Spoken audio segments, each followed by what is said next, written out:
My name is Angel Ayón. I'm delighted to be here with all of you today. I'm one of the vice presidents of Save Harlem now, and one of the culprits of having you here for so long today. But I'm really pleased to be here and to continue this conversation that I think what we wanted to do today was to come together in community for the place that we love, the place that we like, whether we live there or not. And it's a place that we care for tremendously.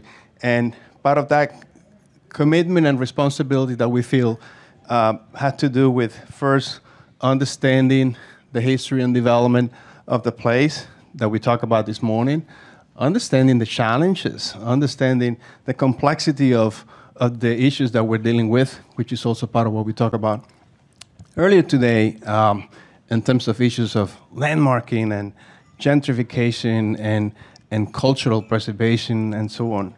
So what we wanted to do today in this third panel is just expand the conversation a little bit more and talk about what else can be done in the absence of effective or timely landmark designations, which is one of the tools that we do know that we have. What happens if you have a place that you love and you care about and the commission is not responding the way you want it to be? Is there anything else to be done? What else can be done? So that's the thought behind the panel that I'm really pleased to help put together and moderate this conversation. And we have assembled a spectacular team that I'm hoping that, and I'm sure that it's going to take us into places.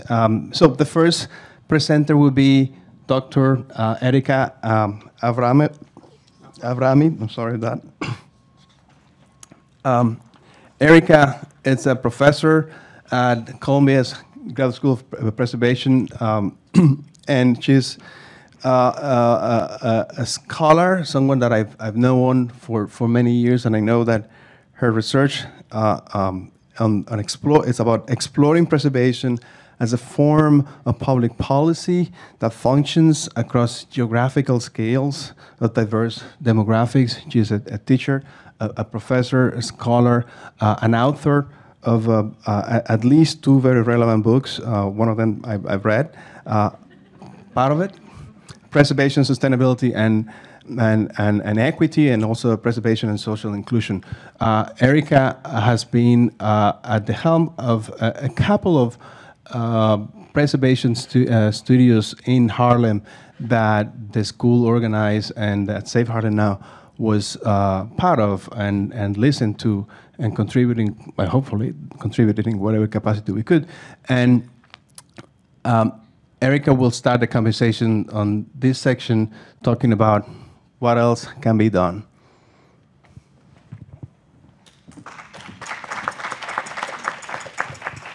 And don't worry, she's not going to read those 3 pamphlets. I told her not to. Because that's really what we need to do in the very last session of the day, right? Exactly. So thank you all for those who are still here and have not gotten pulled to other things. I appreciate you all sticking around. And thank you very much to Save Harlem Now. I'm privileged to be here listening, and I'm especially privileged to be here speaking and participating in the conversation. And as Angel mentioned, my engagement with Harlem is as an educator. And I'll be presenting work from 3 historic preservation studios that I coordinated and co-taught that focused on Harlem publics and geographies. Andrew Dolkart, who spoke earlier, was a collaborator on one of those studios. And I need to mention that this is collaborative work. It's the cumulative work of more than 60 students, multiple faculty, over 3 semester-long studios. Also, more than 30 Harlem-based and Harlem-focused organizations, including Save Harlem Now, contributed through interviews and feedback, and this work was only possible because of their engagement. The reports from the studios are now all online. They're free. The last one just went up yesterday. And I brought these hard copies, so if folks want to flip through before I hand them over to Save Harlem Now, because there's no way I'm taking these back home with me, okay? I hauled them from New Jersey. I'm not taking them back, okay? So this trio of studios collectively interrogated several themes. How the methods of preservation can be used to understand critical social spatial relationships and how they establish repeated patterns of exclusion in the built environment, and then how we as preservationists sort of build on those patterns. They interrogated what I refer to as survivorship bias. Many people could not historically occupy space freely or equally, including Black and brown communities, indigenous peoples, women, immigrants, the economically disadvantaged, those identifying as LGBTQ, and more.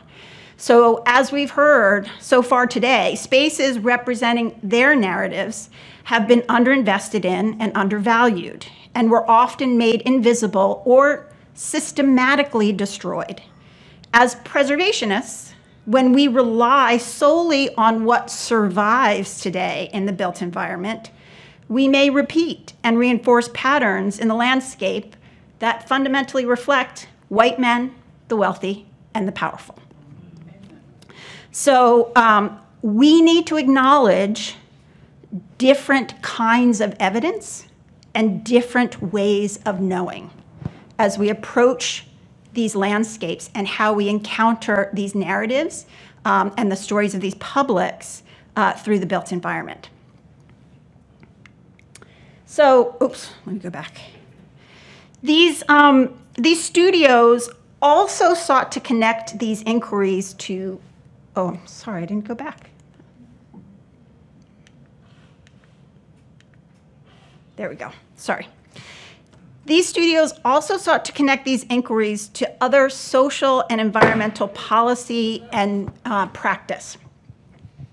And that was in an effort to forge stronger alliances beyond preservation, with organizations focused on environmental conservation, open space advocacy, tourism, economic development, education, performing and visual arts, so that the work of preservation could develop common ground and better serve the causes of justice and climate. And in fact, the 30+ organizations that I mentioned, students actually identify them and research them as part of their work, and we literally call them connector organizations. They are the assets of the community. And through preservation, we should be tapping those networks and finding the common ground. So the first studio was in 2019. Columbia Community, Preservation as a Tool for Social Inclusion, and it focused on Morningside Heights and Manhattanville, and specifically on the outsized impact of Columbia University on the evolution of the neighborhood through the lenses of multiple historic context themes that you see on the right. Again, challenging some of our traditional themes of simply, looking at a certain kind or typology of architecture or a certain era, and really pushing on questions of publics. At the level of the campus, they traced how the development of Columbia's buildings on the main Morningside Heights campus developed, and how through successive construction and expansion campaigns, the university became increasingly fortified within and isolated from the neighborhood. And this was further exacerbated by the gates in the 1960s, which were not part of the original McKim-Meaden-White plan and were expressly intended to keep the public out. And so it's just important to sort of acknowledge what kinds of impacts, not just footprints, but impacts this has on a landscape, on a neighborhood. And while Columbia was a major institution in the neighborhood, it was not alone.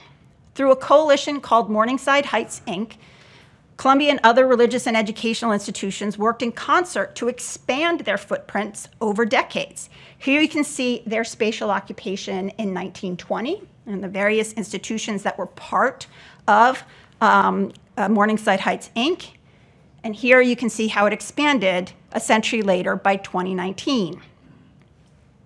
They also leveraged their power and worked with government to have areas around the university deemed blighted, and thus facilitated several urban renewal housing projects, as you can see. The second studio in 2021, the Harlem Renaissance, Preservation, Spatial Encounter, and Anti-Racism, focused on how exclusion during and since the Renaissance period, when the neighborhood became a Black Mecca, as we discussed earlier today, marked and shaped the urban landscape and might inform preservation today. Oops, let's go back.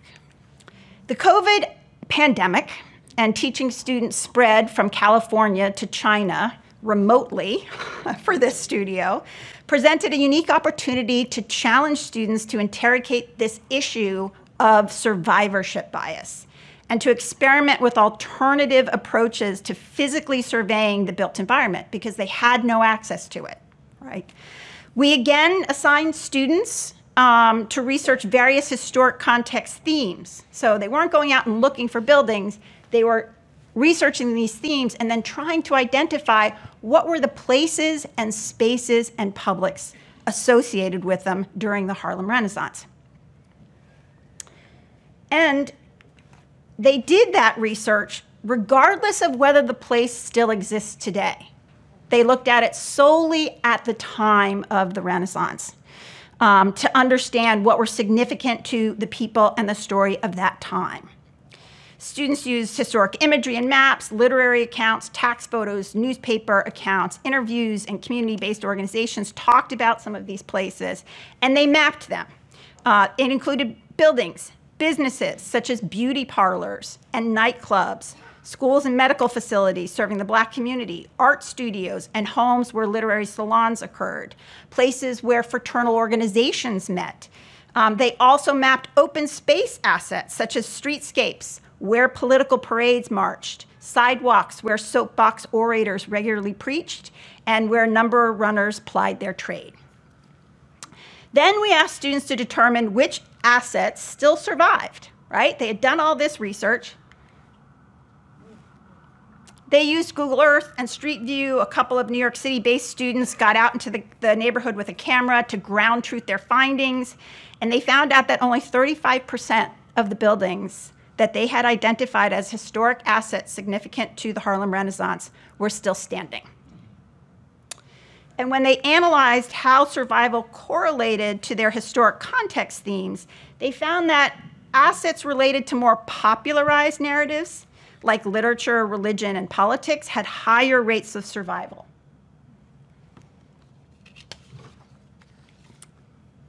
While some assets they identified were already designated, for example, as landmarks with the LPC, many were not.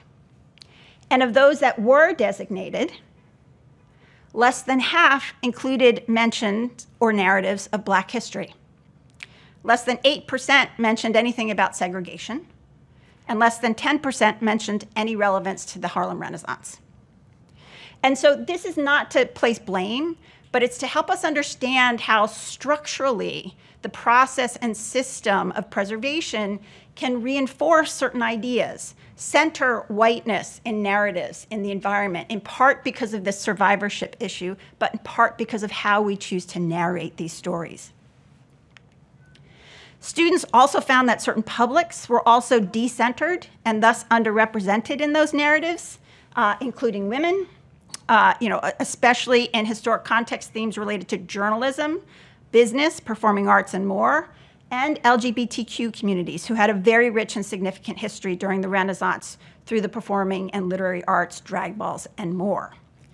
And this exercise enabled students to really excavate these histories that could not be understood if they had only looked at what survived in the built environment, if we had done the traditional windscreen survey that we as preservationists are trained to do, by looking at buildings. And it compelled us to really deeply consider the limitations of these traditional survey approaches and some of the fundamental standards in the preservation field and how they may be excluding publics. And then students developed proposals that sought to reclaim some of these spaces for publics whose narratives had been excluded.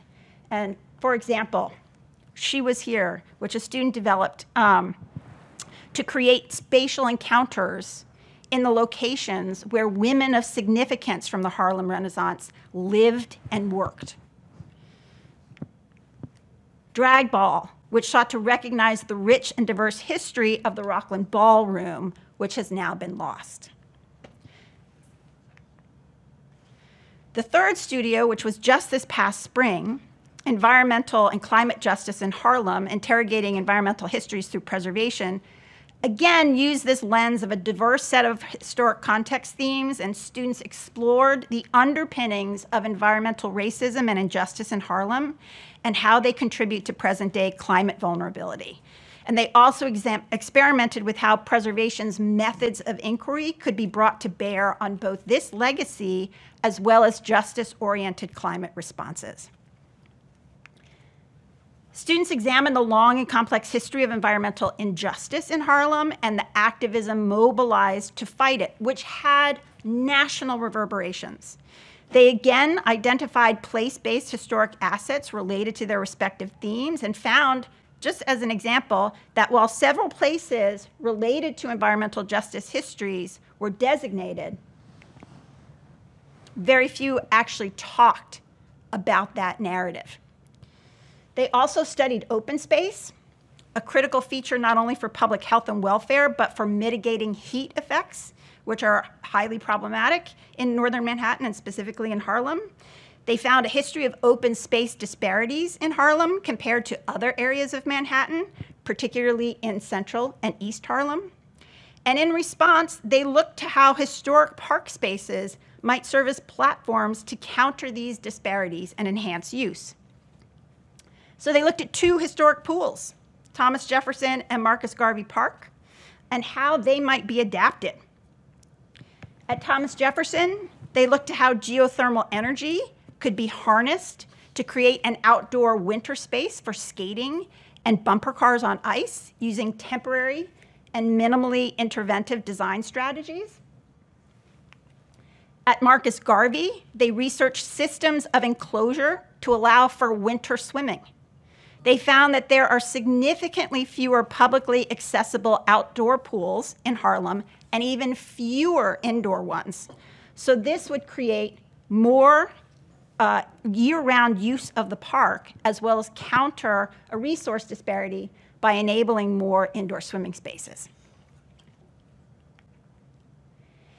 In interviews with Harlem-based organizations, they learned of the significance of the Harlem sky as a viewshed that really shapes and forms one's encounter with the landscape of Harlem and serves as an incredibly important resource for the community. We heard earlier today, for example, about the transfer of development rights, and I'm going to talk a little bit more about that. And some of the evidence that they built as part of this is that lower-rise architecture and topographic elevations allow for a particular kind of viewshed that is exceptional in Manhattan. The average building height in Harlem is 19 feet lower than any place else in Manhattan. And this, in turn, creates a unique form of open space, which is vulnerable due to those unused air rights, or FAR. These lower building conditions also, however, contribute to heat vulnerability because you have less shade being cast from taller buildings. And we know that Harlem is one of the hottest places in the city, right, as climate changes. And this is also exacerbated by something that Marina Ortiz mentioned earlier, that these low-lying, flood-prone lands, especially in East Harlem, also complicate these climate implications. So one proposal, for example, looked at the Randolph houses and explored how they could optimize skylines by also mitigating climate change. The Climate Mobilization Act that was put in place, specifically Local Laws 92 and 94, will require all roof replacements in the city to be cool or green roofs.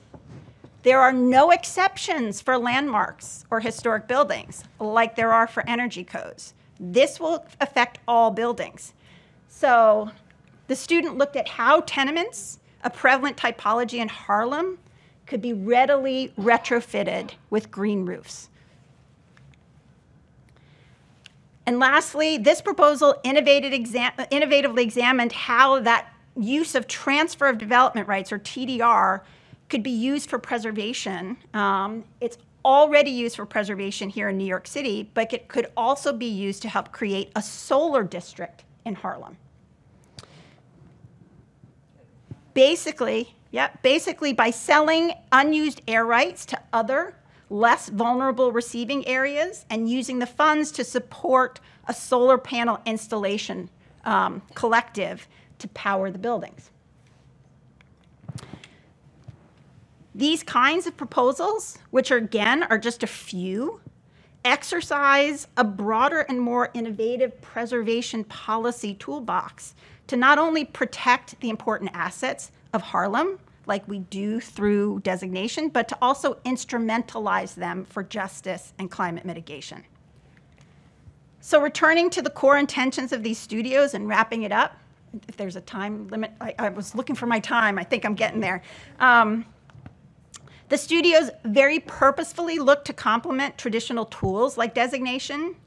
Histories of injustice and compounding environmental conditions complicate how the built environment is managed and preserved, and how publics can make claims to place, particularly if it's flooding, and we have to consider relocating, for example. These are longstanding systemic issues that need to be addressed through the structural interrogation of policy and practice, and they won't necessarily be solved on a site-by-site basis.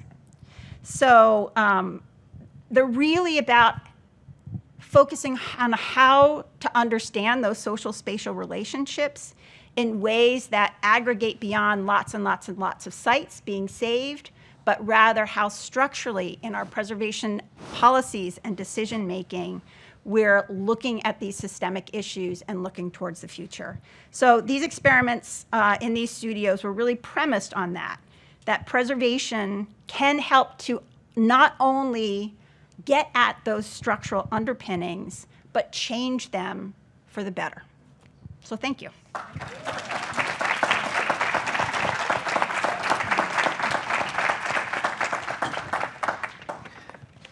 Thank you, Erica. Now and Give it to James. Give it to James. He'll carry them. 1 second. I'm going to introduce you. The next speaker will be Karen D. Taylor. Karen is a Harlem resident. She is the Director of Public History for Columbia University's Teachers College, Harlem Education History Project.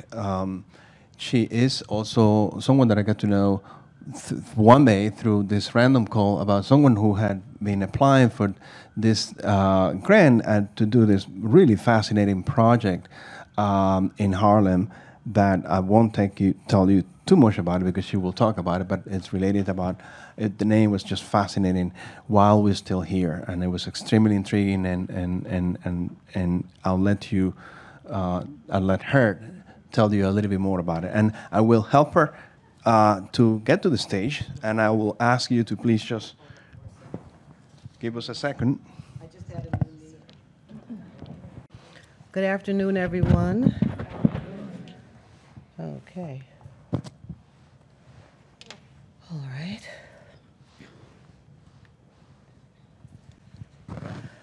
Like most collectively shared histories, my connection to Harlem began on the personal level, along the epic trajectory of Black people in America.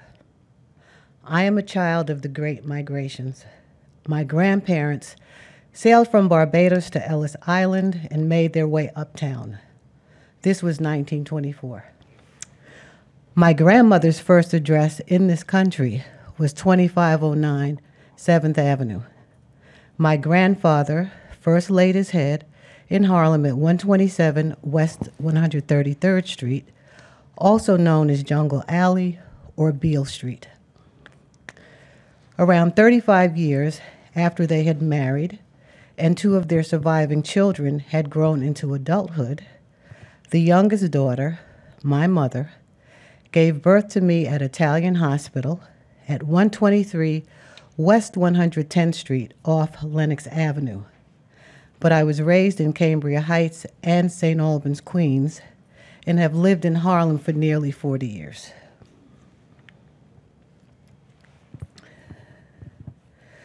Witnessing the population changes in Harlem inspired the founding of While We Are Still Here in 2015. Understanding this nation's propensity to minimize, steal, and or erase Black people's accomplishments also compelled us to make sure that the important history of various buildings and Harlem in general was preserved. While We Are Still Here functions like a museum without walls through programming in the arts and humanities. Specifically, our programming comprises When Sugar Hill Was Sweet, which focuses on 409 and 555 Edgecombe Avenue. In 2016, we held our first season of programming. This image from a panel discussion, Judicial Firsts, Judicial Influence, Jurist in the House, was held in front of 409 Edgecombe Avenue. Considering that the entire early Black leadership of the NAACP lived at 409, as well as Thurgood Marshall, the legal legacies are deeply resonant. The women in this photograph are highly respected civil rights attorneys, Esmeralda Simmons, who was overcome with emotion about the history, Joan Gibbs, and Elizabeth Jean-Pierre. Duell Ross of the NAACP LDF was also on the panel, but is not pictured here. We were initially focused on 409 and 555, but people suggested that we broaden the scope to include Harlem in general, which we have done. Reading Across Harlem is an author interview series that takes place at the annual Sugar Hill Music Festival. This is Abiodun Oyewole of The Last Poets and Professor Hank Williams discussing Abiodun's life and poetry. Since everyone loves music, we hold the Sugar Hill Music Festival as an outreach event that features jazz, Latin, R&B, and Western European classical music by Black composers. Performers include local and internationally respected performers of all genres who present repertoire by composers and musicians associated with Harlem. The Harrises of Harlem, 8 Generations, the Mildred Harris Jackson collection, was shown at the Leroy Neiman Gallery, which no longer exists, and the New Yorker covered this show. The Harrises moved from South Carolina to Harlem in the 1920s. Their children are shown here in studio portraits by a forgotten photographer, Mitu, and the baby on the right was photographed by the immortal James Van Der Zee. Kamoinge's Harlem, Then and Now, featured images made by 4 of the collector's photographers. It was an outdoor exhibit that took place at the Sugar Hill Luminaries lawn. Adra Cowens, Salima Ali, Gerald Cyrus, and Khaled Fournier are long-term members of Kamoinge.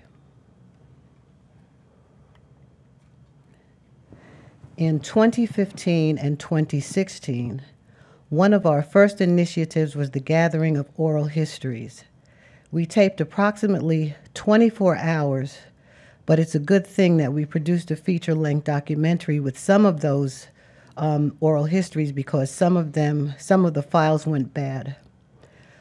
This brief clip from In the Face of What We Remember, Oral Histories of 409 and 555 Edgecombe Avenue, features Herb Boyd discussing women's contributions to the cultural and political milieu. Also seen are Dr. Mary Louise Patterson, daughter of organizer Louise Thompson Patterson, and William Patterson, whose petition to the UN, "We Charge Genocide," inspired Malcolm X many years later. You'll also see Denise and Keith Thompson, who had lived at 409 for decades. Can you play that video? Thompson Patterson, right? Who was a very fine, I think, a conduit in terms of facilitating the movement of certain writers during the Harlem Renaissance. I remember her most graphically, I guess, in the connection with Zora Neale Hurston and Langston Hughes, in terms of looking at the play Mule Bone, which was very, very contentious. Mule Bone, no pun intended there, you know, in terms of who was the actual, whose property it belonged to, who was the absolute authority and writer of that. One of the other people that lived opposite us was Marvell Cook, and such a wonderful woman from Minnesota. She would sit down and just tell you things about her history. One of the earliest black women feminists. I mean, she was very strong, a very principled person. But she also, there was a lot of stuff she wouldn't tell you because, you know, she had to think, if she couldn't say anything good about anybody, she wouldn't say anything. And we actually lived right across the air shaft from Marvell Cook and her husband. Marvell Cook was one of many women of 409 and 555 who answered the call for freedom and equality. She was a reporter for the Amsterdam News, an editorial assistant for Du Bois's Crisis, and assistant editor-in-chief of Adam Clayton Powell's People's Voice. With Ella Baker, she exposed the exploitation of black domestic workers in the Bronx.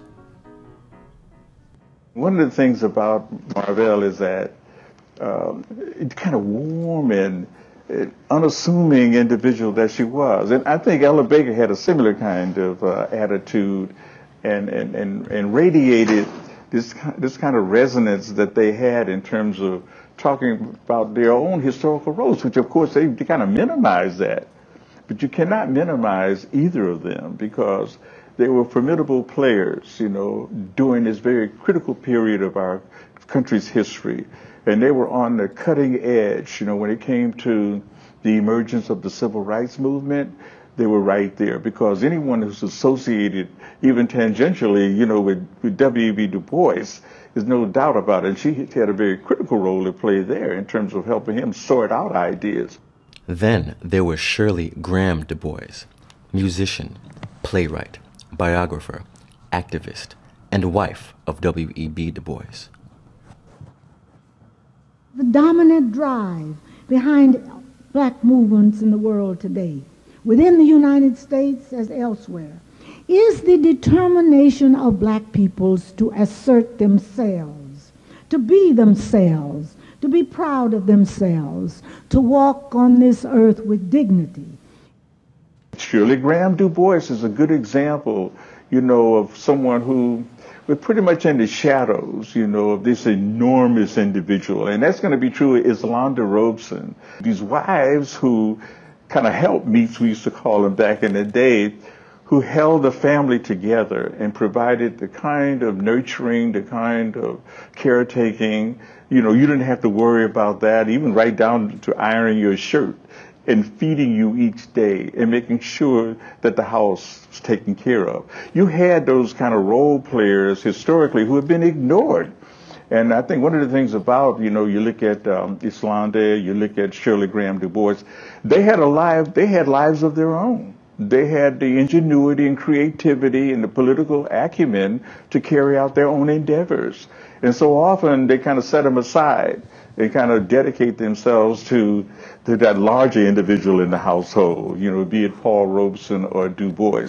But we should not neglect, we should not ignore, and certainly bring into consideration the roles that they played as writers, as activists, as organizers, and certainly as it helped to facilitate even the messages of a Du Bois and the messages of a Paul Robeson. Those women were just indispensable to their lives. Okay.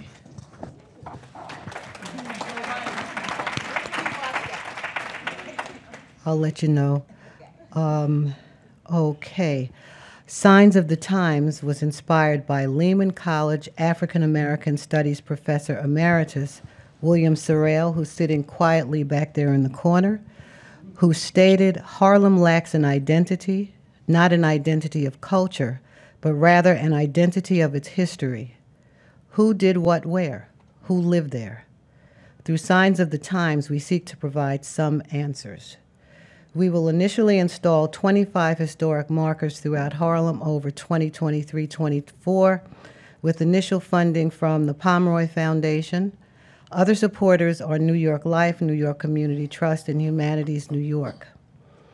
It's fitting that we're in the Mandela Room because one of the markers honors his welcome to Harlem after he was released from Robben Island. We identify existing sites as well as sites that no longer exist. Lenox Lounge was razed, replaced with a Wells Fargo. The National Memorial Bookstore and the entire square block were torn down to make way for the Harlem State Office Building. Queen Mother Moore was an early proponent of reparations for slavery, and it looks like her call is slowly being heeded. The Signs of the Times Harlem Heritage Markers Project honors organizations, events, and individuals that imbue Harlem with its unique character. So in closing, I would like to offer the deepest appreciation to Darren Walker and the Ford Foundation and Save Harlem Now for convening this conference. It has been an honor to be a part of this important undertaking.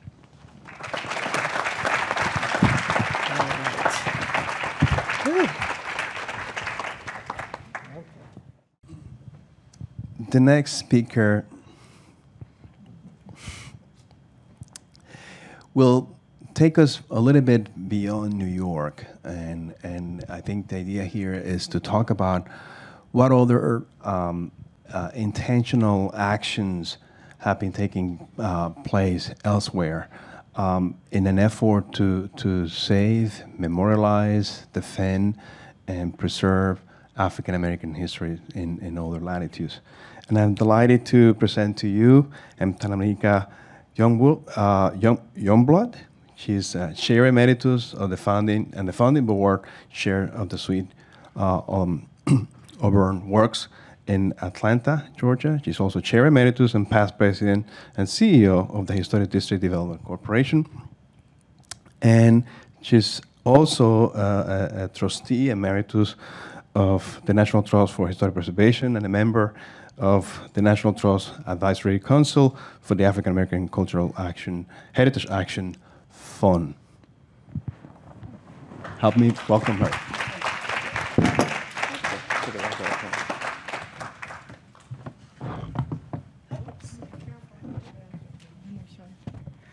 Okay, I know. I'm the last speaker of the day. How exciting. Let me begin by saying, despite all that he just said, that I'm a native New Yorker. And I have always considered myself a native New Yorker, no matter where I've lived. And that's because I read a really interesting book some years ago, and it characterized someone as not so much where you're born as where you're launched. And I'd like to think I was launched in New York.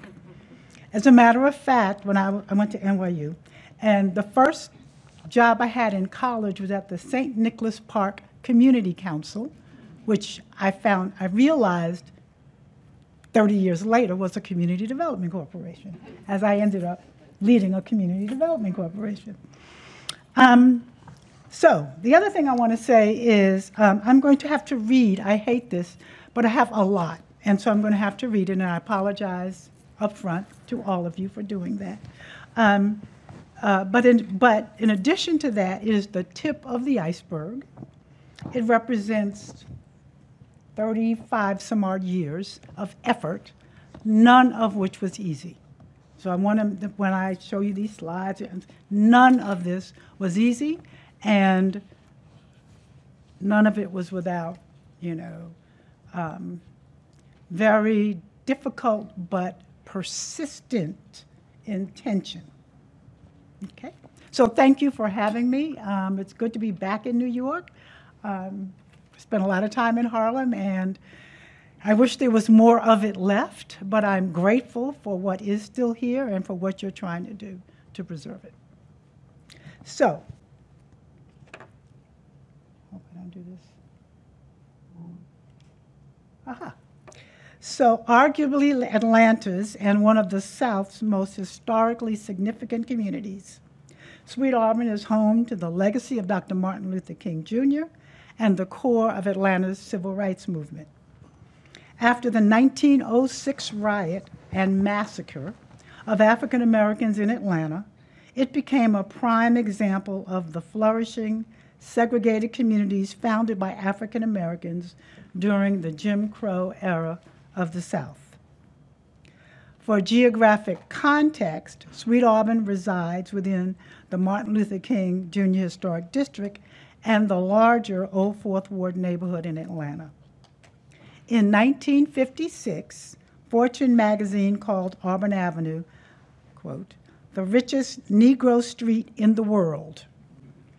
John Wesley Dobbs, Grand Master of the Prince Hall Masons and maternal grandfather of Maynard H. Jackson, Jr., the first African-American mayor of a major southern city, dubbed Auburn Avenue Sweet Auburn in 1930.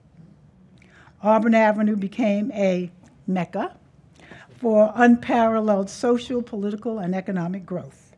It is the place where Dr. Martin Luther King Jr. was born, raised, lived, worked, and worshiped, and where he is buried. The Martin Luther King Historic District was designated a National Historic Landmark in 1976 and included Auburn Avenue as well as Edgewood Avenue, historically the area's most vibrant neighborhood-serving retail corridor. That was Edgewood. In 1988, an act of Congress designated the Martin Luther King Jr. Historic National Site, the only one actually at the time that was for African Americans in the country. However, by the 1980s, Sweet Auburn had spiraled into decline after years of, desegregation, urban renewal, and disinvestment.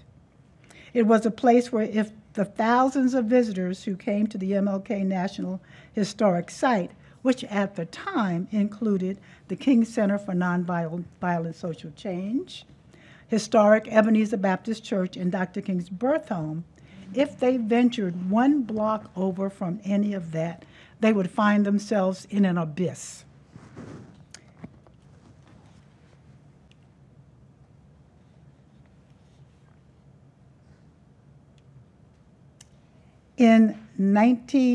My husband and I purchased a home in the residential portion of Sweet Auburn in 1984, thinking surely because it was a National Historic District and it's located near downtown, it was going to be revitalized. When we moved with our 1-month-old daughter the following year into a neighborhood of dilapidated houses, overgrown vacant lots, and vacant houses, no one had done anything. As a matter of fact, the neighborhood had declined. However, after learning of our new home's history, it appeared in Du Bois's sociological study of the evolution of the American Negro home in 1906 as the epitome of African American housing when he was at Atlanta University. We renovated it using the Secretary of Interior standards and were able to access the rehabilitate historic property tax assessment freeze. It was actually doing that that gave me the thought that we could do more in the rest of the neighborhood. So we began organizing our neighbors, who were mostly low-income elderly residents, many of whom had been in the neighborhood for over 50 years, to address the crime and the condition of the neighborhood. Our efforts were being noticed, and eventually we were asked to join the Historic District Development Corporation. Organized in 1980 by Coretta Scott King, Christine King Farris, and John Cox, it was created to revitalize the residential and commercial properties in the MLK Historic District.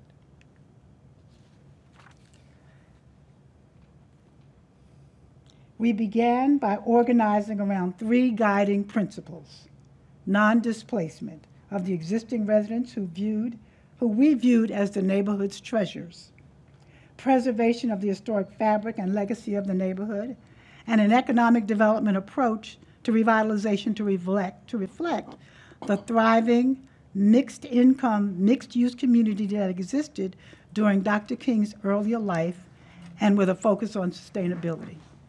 We'd like to think that Dr. King did not fall out of the sky, that there was something about Sweet Auburn that birthed such a human being, and we felt it was our responsibility to enshrine that and to make certain that it lasted in perpetuity.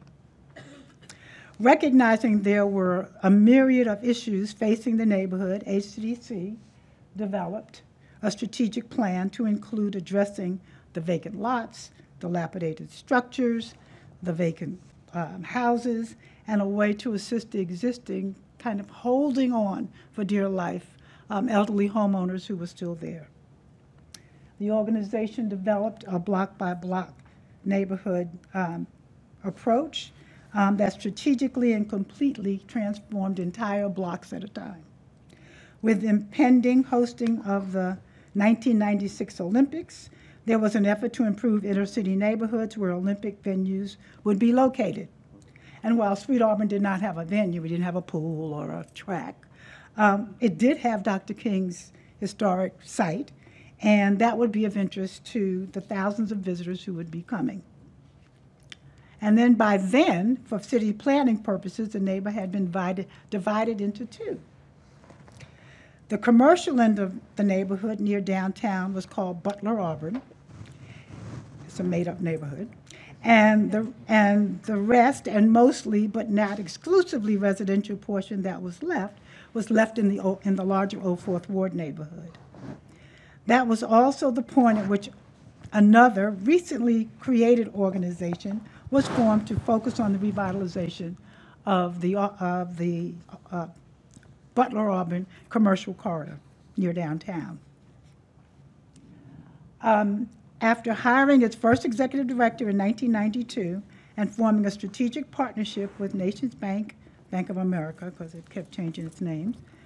It was 3 things before it was even that. HCDC began implementing its planned block-by-block approach. And for the next 20 years, the focus was on the residential portion of Sweet Auburn. To accomplish that, HCDC used every tool, program, incentive, and an incentive that's available for historic and redeveloping neighborhoods. Just a short list: the Rehabilitated Historic Property Tax Assessment Freeze, CDBG, Home, the Land Bank Authority, Residential Impact Zoning, Low-Income Housing Tax Credits, Historic Tax Credit, Tax Allocation District Funds.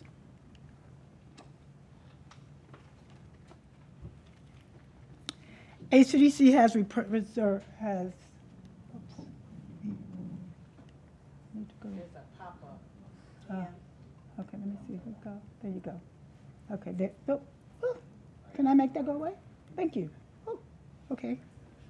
So that's just a quick overview of our residential work. So HCDC has preserved everything from a 300 square foot shotgun house for an original elderly resident returning from rehab to a 225,000 square foot cotton compress warehouse converted to a mixed-use art complex called Studioplex.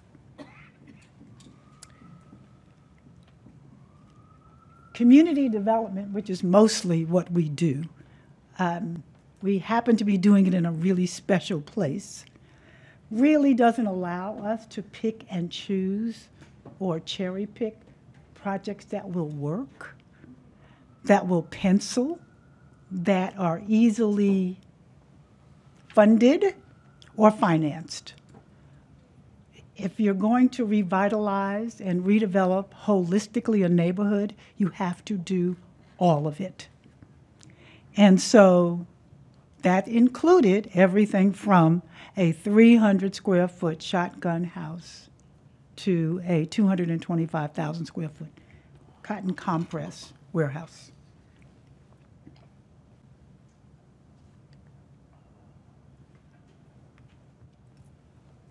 So some quick examples. I'm not going to spend any time because we don't have a lot of time, but housing, obviously, all kinds of stuff.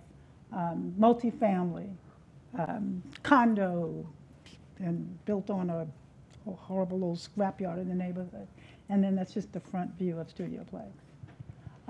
More recently, we have preserved an historic funeral home called Hoggerbrooks by one of Sweet Auburn's pioneering female, it's my 5 minutes back there, pioneering female entrepreneurs, and we've turned it into a community gathering space and an art gallery.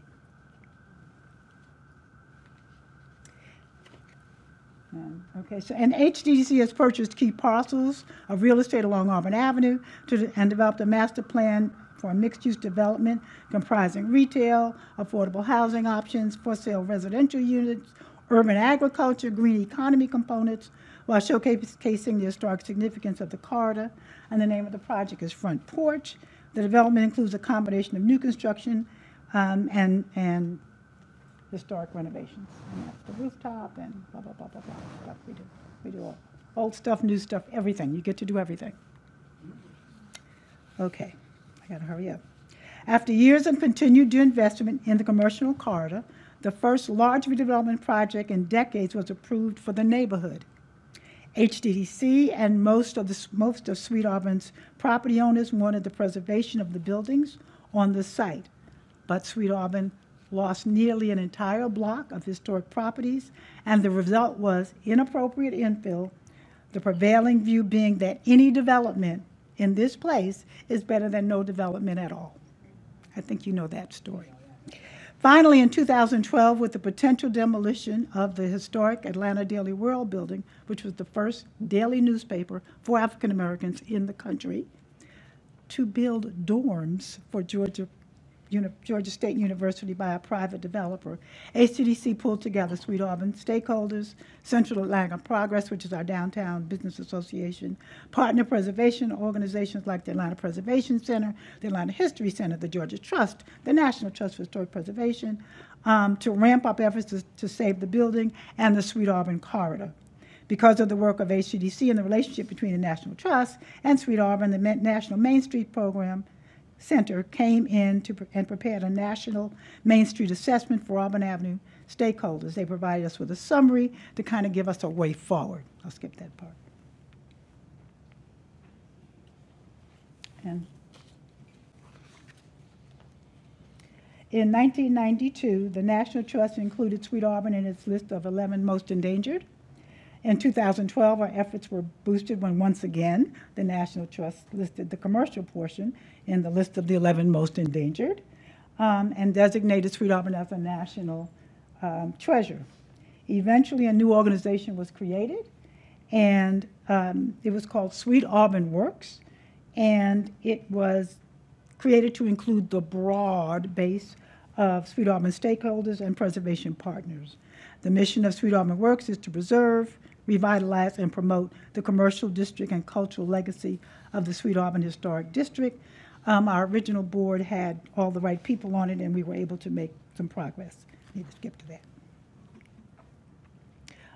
As a template for success, Sweet Auburn Works used the Main Street program, and you all know about that. I gotta hurry up. So that's our focus area. Sweet Auburn Works focus area includes 325 acres in an adjacent downtown, that's adjacent to downtown Atlanta, bounded by Cortland, John Lewis Freedom Parkway, the Beltline, and Edgewood Avenue.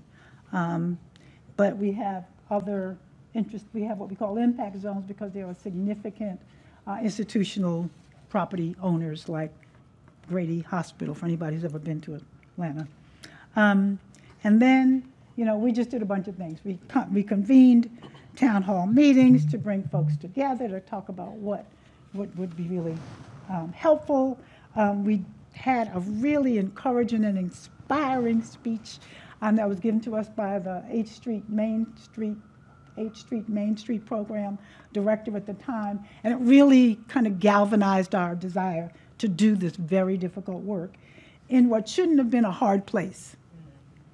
And so we did a bankers roundtable to get bankers to come in and look at the existing buildings and to talk about supporting the property owners and some of the business owners who were leasing. We held galas, which we could no longer hold in the beautiful Atlanta Life Insurance Building because it was sold to Georgia State. And so we had to have our amazing Sweet Auburn Gala at the Atlanta History Center to raise funds for, we did that to raise funds for support. Eventually we were able to hire a Main Street manager, and he's, with funds, and he's carrying out our program. And that's enough of that. Well, we did, and then we did a facade improvement program, which I want to, we did a facade improvement, you know what that looks like. I'll just get, we have a highway that cut our neighborhood in half. 70, sounds familiar, 7585. It is huge and horrible, and the underpass was scary and dark. I lived in a neighborhood, 35 years, and I was always reticent. And I'm from New York, and I decided I could go anywhere.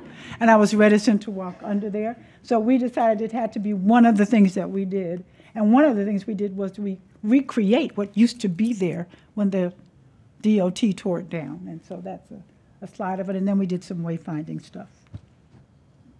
Talked about, blah, blah, blah, blah, blah, blah. Well, we've got this. Well, this is, you wanted to, yeah. So what we want to do is, because we've lost so much, the story, we've lost a lot. And so what we're working on at Georgia Tech is you just hold your phone. You can see what's there. You can see what used to be there. You can get the history of it. You know who did it. You can recreate that which is lost. Yeah, I know, it's exciting. So we do some exciting things. It's exciting. We're not done yet, and it's in prototype and all that, but it's doable because it's already been done somewhere else that's not an African American community. And then we created something called a Spark. I don't know where that's my slide. Yeah.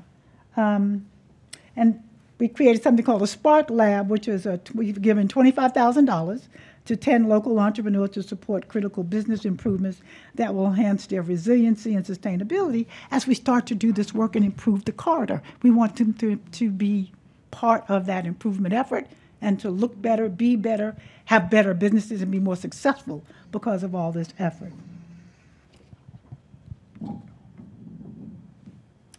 So,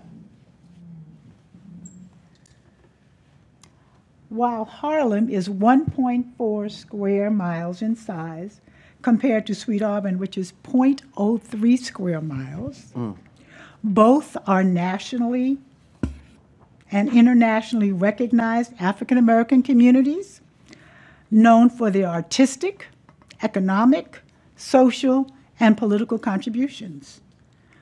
Because both communities were predominantly African American, they were subjected to the strictures of Jim Crow, systemic disinvestment, and the loss of residents who could go elsewhere to live and work and shop that resulted from desegregation.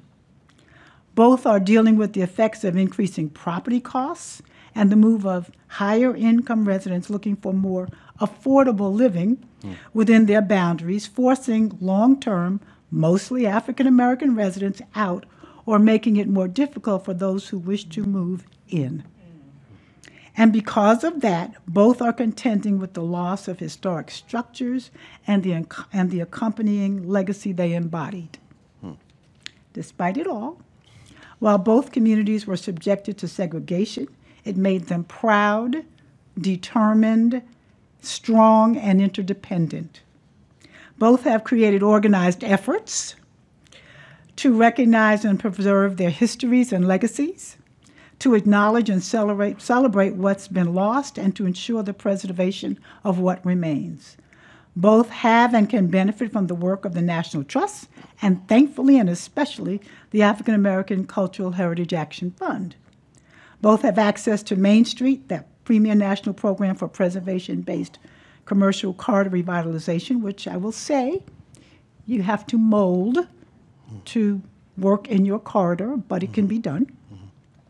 And most recently, Sweet Auburn Works has created, along with an organization called Urban Impact, they've convened an interdisciplinary group of meetings to discuss the role of historic preservation in revitalizing America's African American culturally significant places called HANDS, Historically African American Neighborhoods and District Summit. The summit's purpose is to enhance the efficacy of the entire industry of professionals who advocate for legacy African American neighborhoods. It seeks to fill the gap where no network exists that focuses on the practitioners and strategies for historic African American neighborhoods and commercial districts. Given the renewed national interest in these Black historic places, it is important for the person serving them to have the opportunity for easy and reliable access to best practices developed by peers and thought leaders. The summit is supported by the African American Cultural Heritage Fund, and the next HANDS convening is November 17th and 18th for anyone who is interested. All right. It's digital. It's a virtual convening. So if you go to Sweet Auburn Works website, you can see how to do that. Okay? All right. Quickly. Oh, wrap. Oh, We're out of time, but okay, quick. one. Okay, so lessons learned. I believe there are successful models that can be used for preserving the fabric. But for models to be usable and where appropriate, replicable, requires leadership, strong, committed, determined, servant leadership. In my view, leadership is everything. Determine up front that your effort will be grounded in equitable development and equitable development principles and include residents and stakeholders in every aspect of the work. It is difficult and messy, but yields a better result. Collaborate. Seek out partnerships. Strategic partnerships chosen carefully can be very helpful. It's important, however, that if your missions are not perfectly aligned, they are at least compatible. I have a slew of horrible partners that have made life very difficult for us, and so I've learned from that. And then remember, this is experience of 35 years. So first organize, then plan, and then implement. As simple as it seems, I'm amazed at the number of organizations that skip the first two steps, go straight to implementation, and don't understand why they failed. Mm-hmm. Take the long view. Create a mechanism for affordability and preservation in perpetuity, i.e. community land trusts. Community land trusts. Mm-hmm. The market will take care of the rest. Mm-hmm. Anticipate market forces that will drive real estate prices up and that will push back against affordability and recognizing and preserving historic fabric. Utilize every subsidy or program available to you and suggest making those available that exist in other places to those who can make it happen here. And then finally, you have to have supportive public policy. It's critical for revitalizing historic African American communities. Engage your local, state, national representatives in every way you can. I'm done. Thank you.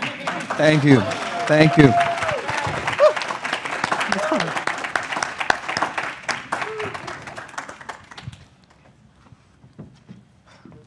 All right. I think we can have a quick conversation maybe before we open the mic. I don't know. I don't see any speakers yet, but while people line up, thank you for sharing 35 years of experience. That takes more than 15 minutes. But I think there's many things that are really fascinating about what you said. But there is one that stuck to me, which is implement all the tools in the box. And I think that's one that we are dealing with in terms of what is the toolbox that we have in Harlem, specifically in terms of the regulatory constraint and protections according to the landmarks law and so on, that many of us sitting here are trained to understand and implement. And I think the question that I will have for you, all of you, it's what are the other tools that we're missing that we need to really think of that could potentially have a positive effect for preservation of culture in Harlem? Because at the end of the day, what's really important, based on the conversation we've been having today, that at the end of the day is not only about buildings. We're not caring just about bricks and mortars and those beautiful churches and those magnificent buildings. That's part of the legacy, but we're also dealing with the culture that is so integral to the place.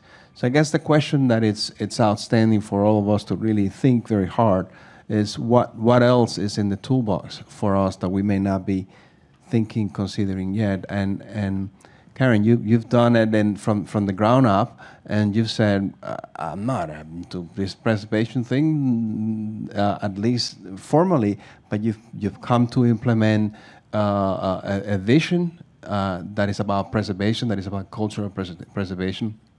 And Erica, you also have, coming from a very, very strictly preservation training, you're coming into the conversation by looking at preservation from a very specific, broader perspective that goes beyond bricks and mortar. So I guess I just want to open the conversation to everyone. What else is out there in terms of the toolbox that we may be thinking that we should be using to expand cultural preservation in Harlem?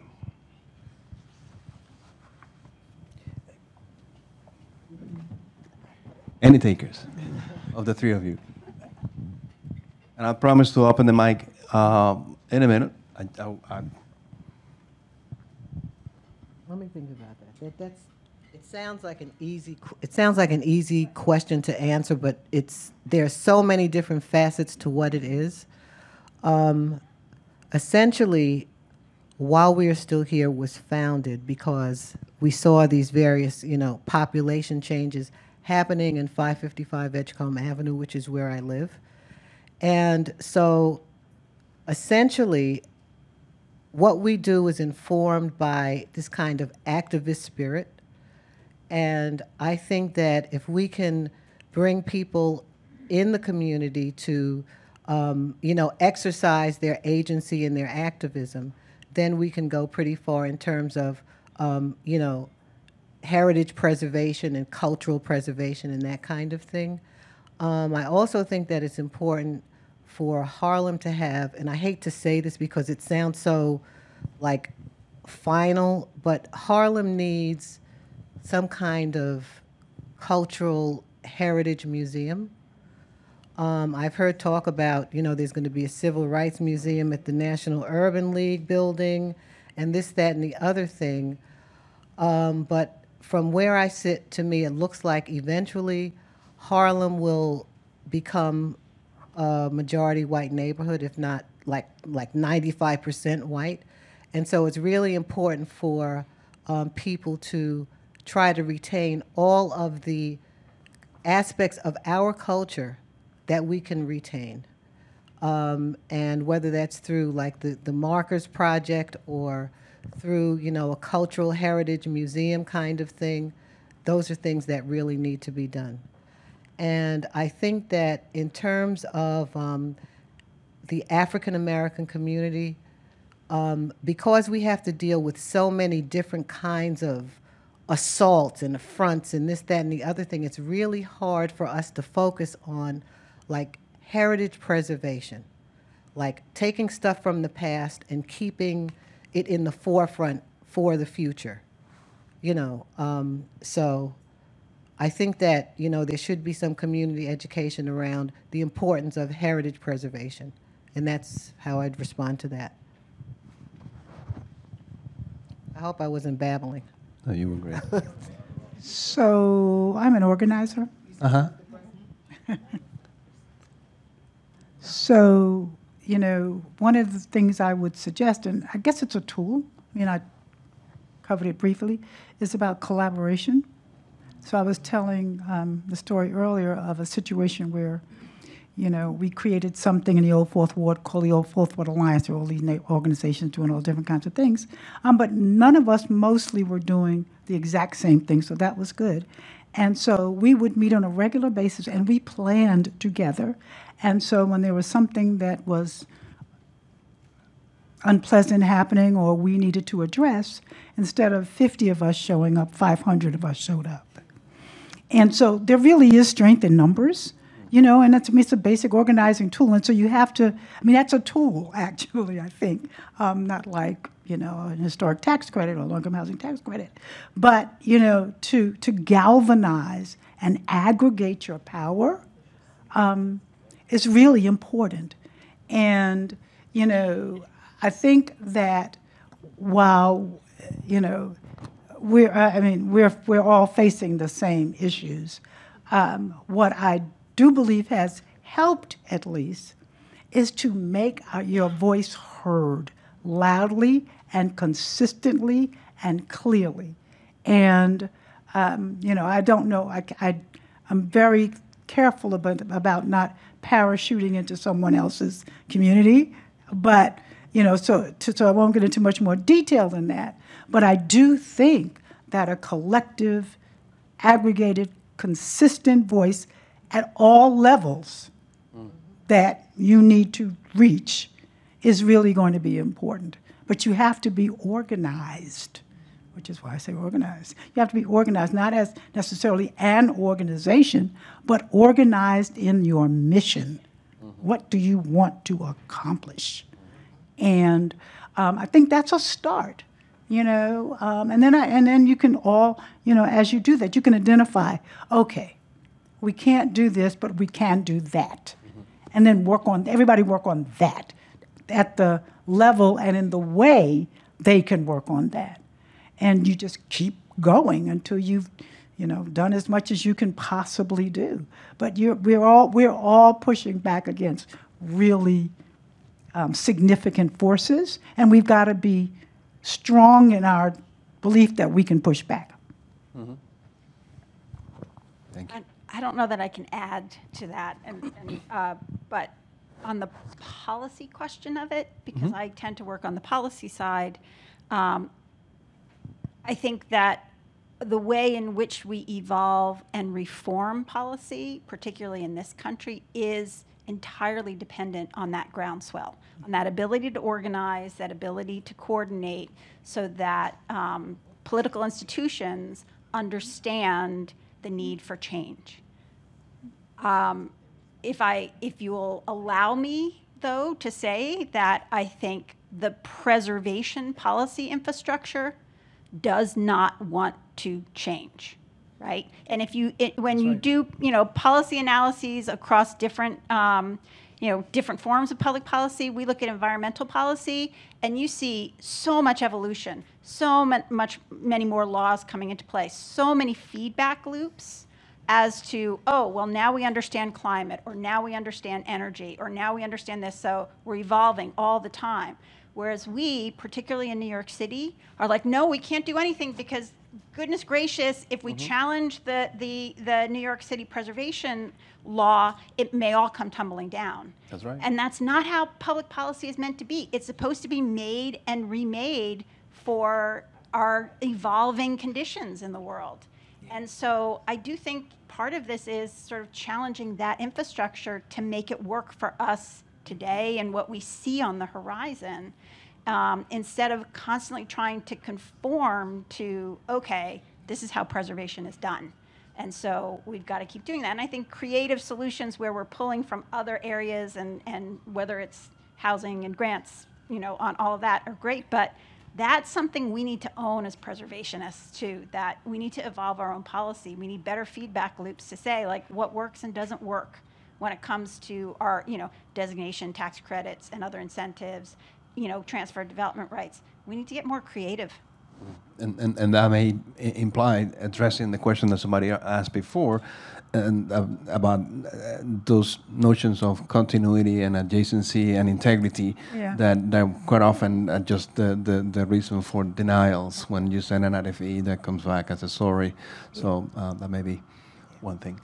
I want to acknowledge that there's someone in the mic, that Marina may have a question. Yes, I have a quick comment for Karen, and then a question for Avrami, Erica. So I forgot to mention that in East Harlem, we discovered there are people buried underneath a bus depot. And with the Reverend Singletary from Elmendorf Reformed Church, we had to fight for the state and the city to test and, yes, confirm what we knew already, which is that there's a Harlem African burial ground. So the city's going to tear up the bus depot. It's closed already.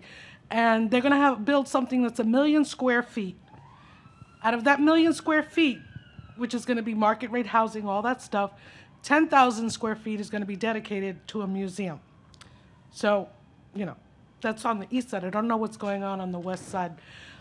Then I wanted to also ask Erica, when you showed us the Harlem Renaissance map, and then before and after it's 35% left, how many of those properties that were gone were taken by Columbia University?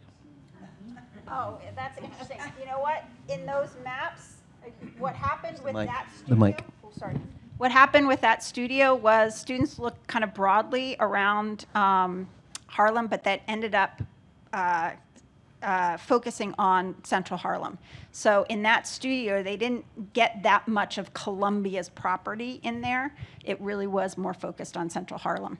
But I'm desperate to do a studio that looks at that whole corridor from Morningside Heights all the way up to the medical school, and how ownership has evolved due to, the settler colonialism of Columbia, for lack of a better term, right?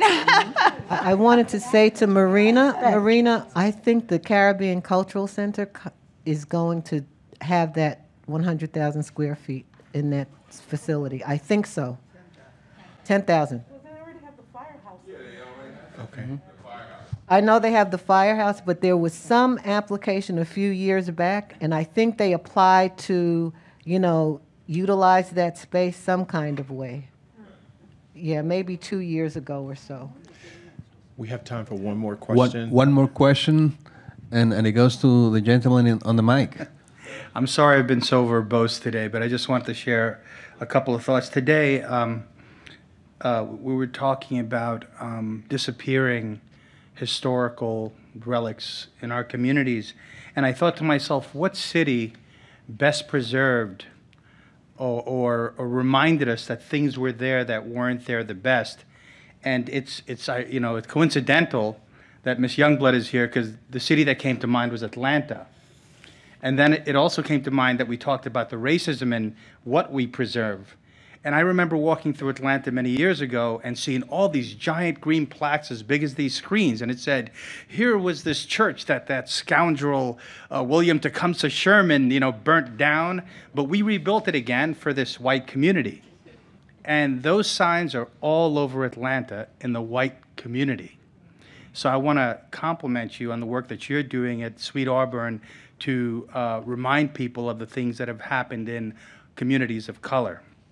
And I just want to say that that's an excellent example. Somebody said, how do we preserve or how do we bring back the memory of things that happened there? That's one example where we put big old plaques on the streets, on the corners where these places were, and remind people how important they were to our community. And Miss Taylor actually came up with a brilliant idea. She said, how about we have a heritage museum, a historical heritage museum about the Harlem Renaissance and the impact of the African American or the African diaspora community here in Harlem. And then it dawned on me, we've got a bunch of professors from Columbia University who are experts in historical architecture, historical change, and all of this. So I highly suggest that maybe Columbia University embark on a project like Miss Taylor did. And I just want to let you know, I was at the Shabazz Center and we brought a Smithsonian Institution exhibition over called Freedom Sisters, about 20 African-American women who changed the course of American civil rights history. And it was funded by the Smithsonian Institution, the Ford Foundation, right, and the Cincinnati Historical Museum, which kind of put the whole exhibition together.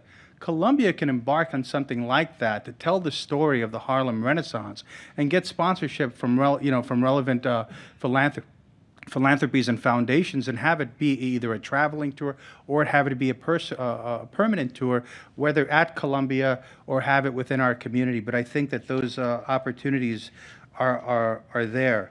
And I was remiss to say that, Dr. Avrami, you did some incredible objective research on, but Robert Moses was never mentioned. Yeah. I get the intention of that, but well, I guess those were remarks and not specifically a question, but you do have a request that I think we all heard of. I want to thank my panelists, Karen, Erica, and Mtamanika.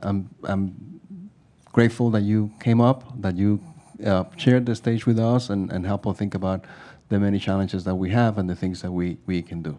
So I want to thank you all. Thank you all so much. And just before we dismiss, we do have some final closing remarks that will come from Madam President Valerie Jo Bradley. If you can bear with us for the next couple minutes, and then we will recess downstairs to the atrium for a reception, where you are all welcome to join us for some cocktails and networking with folk who are here. And I am going to ask the panelists who are here to remain back for a photo along with the members of the board of Save Harlem Now. So at this time, I'm going to call the president of the board, Ms. Valerie Jo Bradley. Thank you.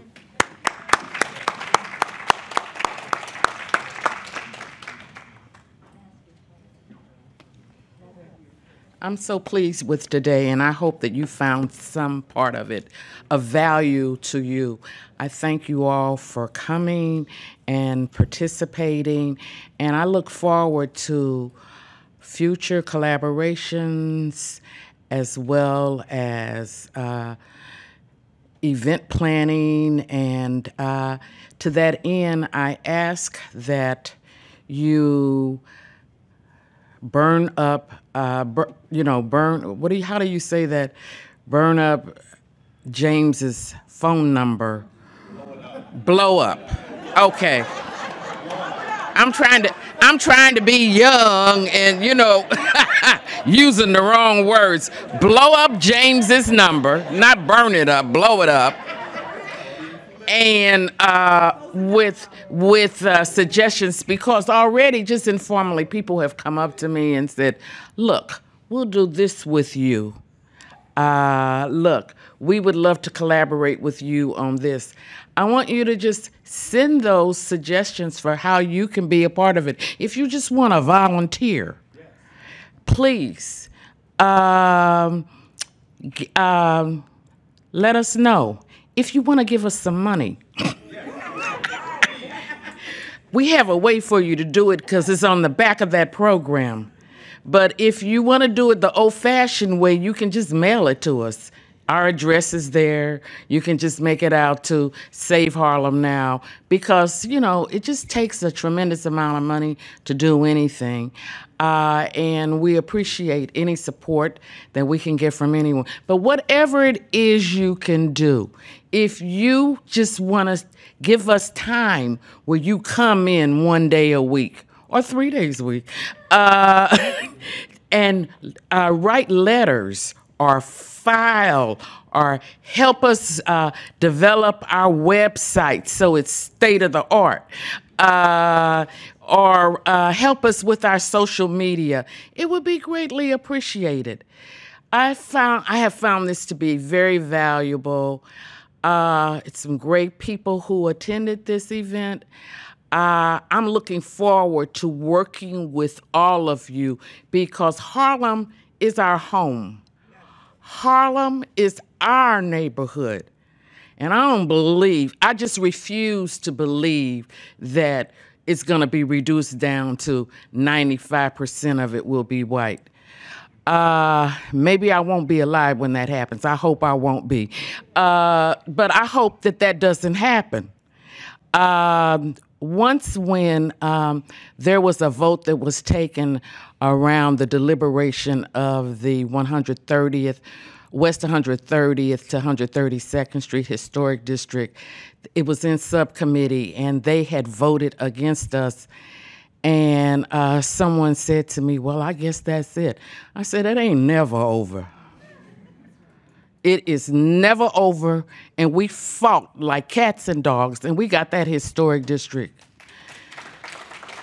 It was a small historic district, but it had significant historic assets in it, historical assets in it. And I believe that we can do that using the complete toolbox that Mtamanika talked about to expand and save and celebrate the Harlem we all know and that we love. So a few little housekeeping things. I would like the members of the Safe Harlem Now board who are still here to please stand.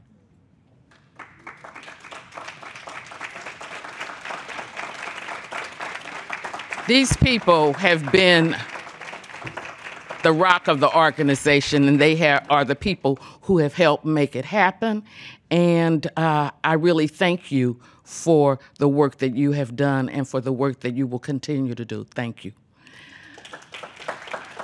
I'd also like to throw out a big thank you to James Singletary, who is our first executive director. He's done an incredible job to work with us to curate this event. Last but not least, I'd like to thank the Ford Foundation for all of the work they put into making this event happen. And in particular, I would like to thank Carly Machado, who is a member of the staff who's not here today because she caught COVID. And she was so disappointed that she couldn't join us. But she was just incredible. The whole staff here at Ford has been incredible. Let's give them a hand. We look forward to further collaborations with them and other funders like them. Because this is a phenomenal job. When Mtamanika talked about the square mileage of Harlem, that's an awesome undertaking. And it's gonna take all of us working together to make this happen, and we can do it. I really believe that. So let's talk more about it over drinks and some hors d'oeuvres in the garden atrium. Thank you again for coming.